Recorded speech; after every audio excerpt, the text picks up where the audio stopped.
I had a request from a student to talk about how to run scales on the guitar. So we're going to talk about that briefly and then take a look at what that's going to look like, how to read the charts that I provide if you're a student here, and go through them. There's lots of scale books, lots of people teaching scales on YouTube.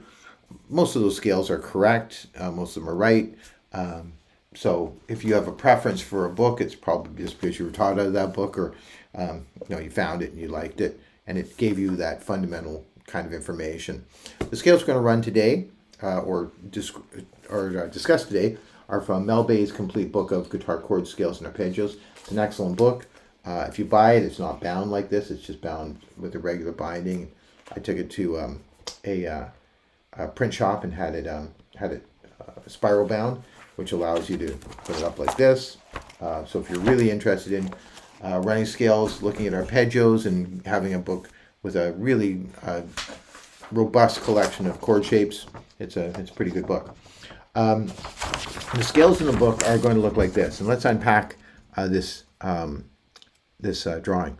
So we have the drawing of the scale, we have the notation of the scale, and we have the tabular scale. This is all the same. This is all the same scale. Shown in three different ways: as an illustration, as a notational depiction, and as a tablature.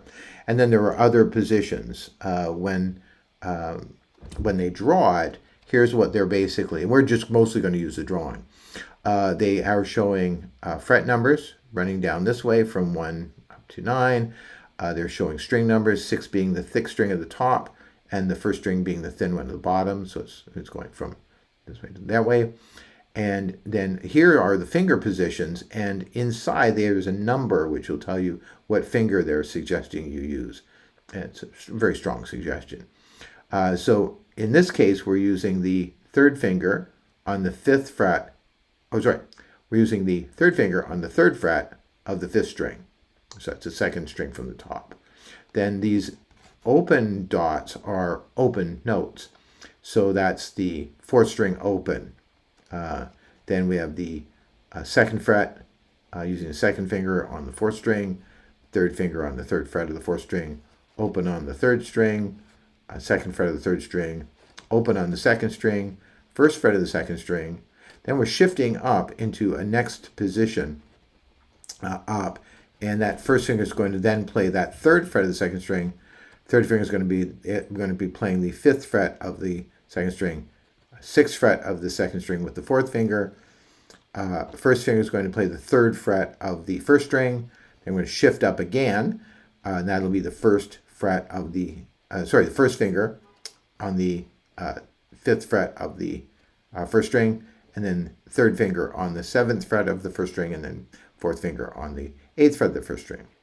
And then down here, the notation, I've added in the note names in the notation that correspond with what's in the drawing, and then the degrees of the scale. So we consider C to be the first degree or the first note in the scale. D is the second note or second degree in the scale, third, fourth, fifth, etc. And so that explains that.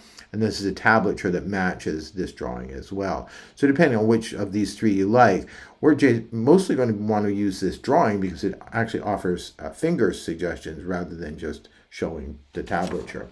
So if I was to run up that scale, that would look like this.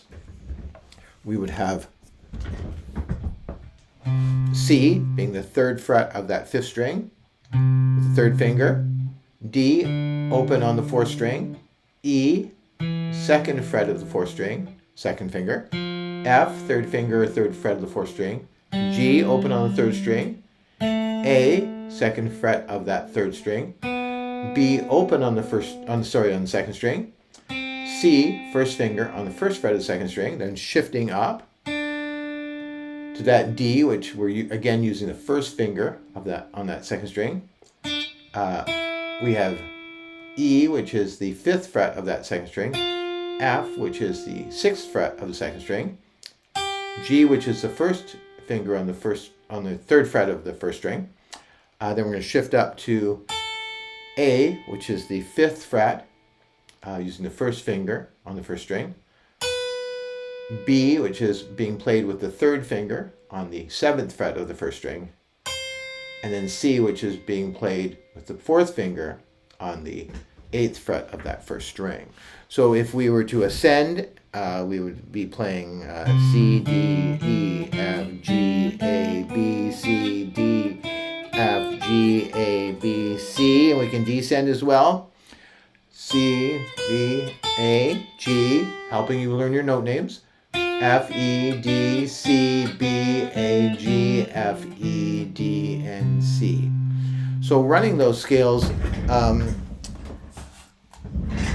could also be done with a metronome. And generally setting the metronome somewhere between, let's say, 50 and 100, 60, 70. I've got mine at 80. Running scales up and down to a metronome, very, very good for getting your timing square and being able to hit those markers in terms of rhythm. 2, 3, 4.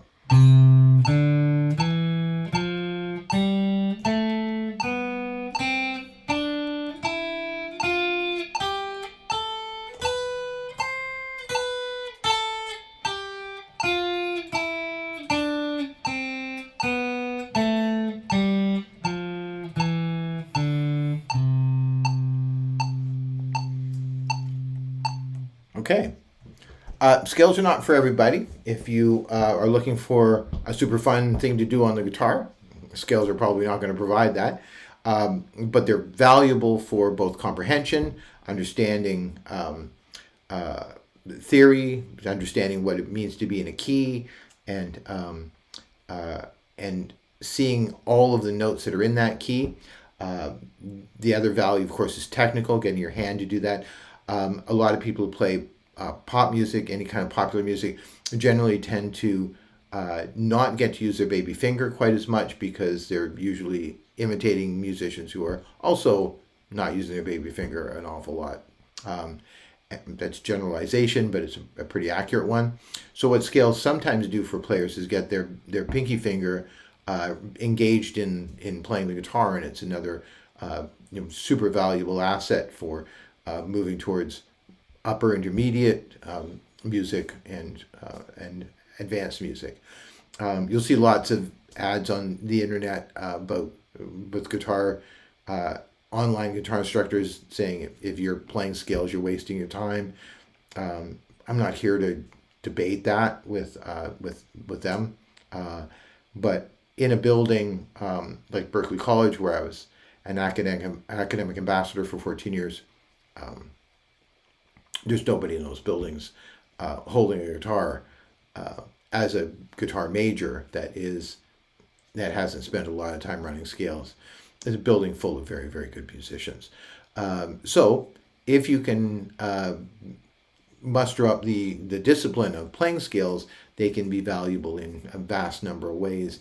And try and think down the road of the value that they'll have, and not so much on the immediate. They're boring to play. Everybody finds them boring. But some people get beyond that. They're not playing for amusement.